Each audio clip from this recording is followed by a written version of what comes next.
জমি জমা দখল করার জন্য বিভিন্ন দুষ্কৃতিকারী লোকজন আক্রমণটা করে, কিন্তু নাম হয় যে বাংলাদেশে হিন্দু মুসলমান ঝগড়া হচ্ছে। প্রথম কথা হলো দেশে একটা পরিবর্তন হয়েছে, ভালো মন্দ কি হলো আমি সেই বিচার বিশ্লেষণে যাব না। পরিবর্তনের সময় অনেকগুলো বিপদ হয় মানুষের, সাধারণ মানুষের। যেমন এখন পুলিশ কোথাও নাই, একটা জায়গায় আগুন লাগলে আপনি দেখে ফায়ার সার্ভিস পাবেন না, আপনি ভূমি অফিসে গেলে কর্মকর্তা পাবেন না। এই যে একটা শূন্যতা, ফাঁকা, এই ফাঁকার সুযোগ অনেক মানুষ নেবে। আমরা এখানে যতগুলো মানুষ আছে এর মধ্যে কি সবাই একেবারে ফেরেশতা? না না না, আমি ইউনিফর্ম পরে আছি দেখে কি আমি ফেরেশতা? তা না। আমাদের মধ্যে ভালো মন্দ আমরা সব ধরনের মানুষ আছি, সব মিলে আমরা চলবো, সারা জীবন তাই ছিল।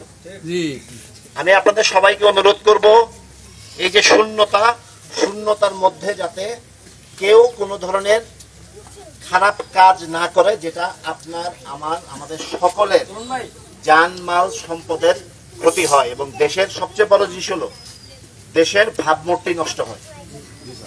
এখানে আমাদের হিন্দু সম্প্রদায়ের লোক যারা আছেন একটু অনুগ্রহ করে হাত উঁচু করেন, অনুগ্রহ করে, ধন্যবাদ, হাত নামান। এখানে যারা বিভিন্ন মাদ্রাসা শিক্ষার্থী এবং যারা ইমাম সাহেব আছেন তারা একটু হাত উপর করেন। এই যে এখন যে লোকগুলা হাত উপর করছেন, বাকি যারা আছে তাদেরকে আপনারা প্রোটেকশন দিতে পারবেন না? এই যে লোকগুলা যারা আছে তাদের কি প্রোটেকশন দেওয়ার দায়িত্বটা কি আপনাদের নিজেদের মনে করেন? আচ্ছা, বাংলাদেশে কোনোদিন ধর্মের কারণে কেউ কাউকে আক্রমণ করেছে? বাস্তবতা সেটা হলো আমরা ওই যে জমি জমা দখল করার জন্য বিভিন্ন দুষ্কৃতিকারী লোকজন আক্রমণটা করে, কিন্তু নাম হয় যে বাংলাদেশে হিন্দু মুসলমান ঝগড়া হচ্ছে। এই কথাটা সম্পূর্ণ মিথ্যা।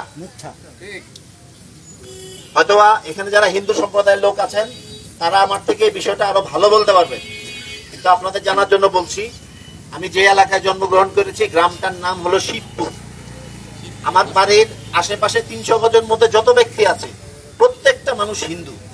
আমার ছোটবেলার যত বন্ধু আছে প্রত্যেকটা হিন্দু, যাদের সাথে স্কুলে পড়েছি, আনন্দ, প্রবীর, গৌরাঙ্গ, নির্মল, মলয়, নাম শুনে বোঝা যায় তো, তাদের সাথে আমি বড় হয়েছি।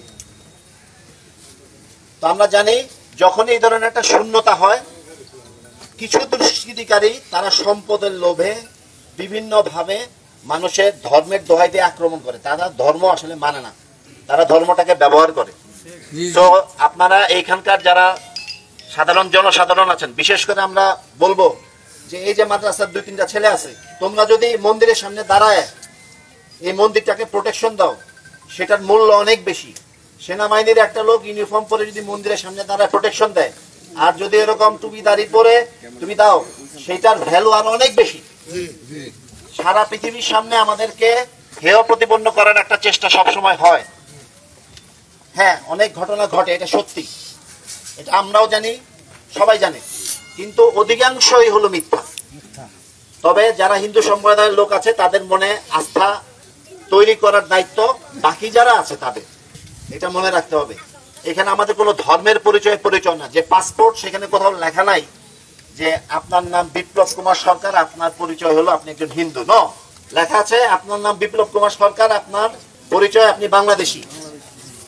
আমার যে জন্ম সনদ আছে সেই জন্ম সনদে হিন্দু মুসলমান কিছু লেখা থাকে না, বাবা মায়ের নাম লেখা থাকে এবং আমার পরিচয় লেখা থাকে যে আমি কোন দেশের। তো কাজে যারা সাধারণ মানুষ আছেন তাদেরকে আমি অনুরোধ করব, এই যে একটা শূন্যতা সৃষ্টি হয়েছে, পুলিশ নাই, তারা আসবেন, তারা সহসায় আসবেন। এখানে আনসার বা অন্যান্য যারা আছে তারাও ঠিক মতো ডিউটিতে আসতেছে না, বিভিন্ন সরকারি প্রতিষ্ঠান আছে সেখানে লোকজন নাই, স্বাভাবিক, এটা খুবই স্বাভাবিক। ওনাদেরকে আপনারা সহযোগিতা করবেন, আশা করছি ওনারা খুব অল্প সময়ের মধ্যে চলে আসবেন। সেই পর্যন্ত যারা সাধারণ মানুষ আছে তাদের সবার দায়িত্ব একজন আরেকজনকে রক্ষা করা।